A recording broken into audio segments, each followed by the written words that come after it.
మనం ఇప్పుడు భయపడాల్సిందల్లా ఏంటంటే కాశ్మీర్‌లో ఉన్నటువంటి ఉత్తరాన్ని మిగతా దేశానికి పరిచయం చేద్దామని అన్ని యూనివర్సిటీల్లో, అన్ని కళాశాలల్లో వాళ్ళకి రిజర్వేషన్ కూడా ఇస్తాం. కాశ్మీరోడు అప్లై చేసుకుంటే కాలేజీలో చేరిపోవచ్చు. స్కాలర్‌షిప్‌లు కేంద్ర ప్రభుత్వం ఇస్తుంది. దర్జాగా చదువుకుంటూ, ఈ దేశ ప్రజలు ఇచ్చిన సొమ్ముతో చదువుకుంటూ, తీరా చూస్తుంటే ఎదవలు చేస్తున్నది ఏంటంటే తీవ్రవాదం వైపు మారుతున్నారనడానికి సాక్ష్యం మన పహల్గామ్ ఇన్సిడెంట్‌లో ఆ దరిద్రులకి సహకరించినటువంటి వాళ్ళు తీవ్రవాదులు.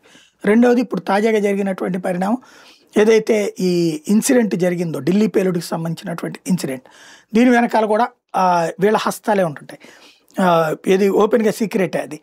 సీక్రెట్ ఏం కాదు, ఓపెన్ రహస్యమే బయటకొచ్చింది. ఇకపోతే 3500 మంది కాశ్మీరీ ముస్లిం విద్యార్థులు ప్రస్తుతం బంగ్లాదేశ్‌లో ఎంబీబీఎస్ చదువుతున్నారు. మరి అక్కడేం చదువులు అద్దుతాయో నాకు అర్థం కాలేదు. 2025 నాటికి 700 మంది కాశ్మీరీ ముస్లిమ్స్ ఎంబీబీఎస్ చదువుకోవడానికి పాకిస్తాన్‌లో ఉన్నారట. అంటే ప్రతి 100 న్యూ ఎన్రోల్మెంట్స్ ఎవ్రీ ఇయర్ అక్కడ జరుగుతున్నాయి. అంటే ఏం జరుగుతుంది ఈ దేశంలో? ఆలోచించాల్సిన సందర్భం.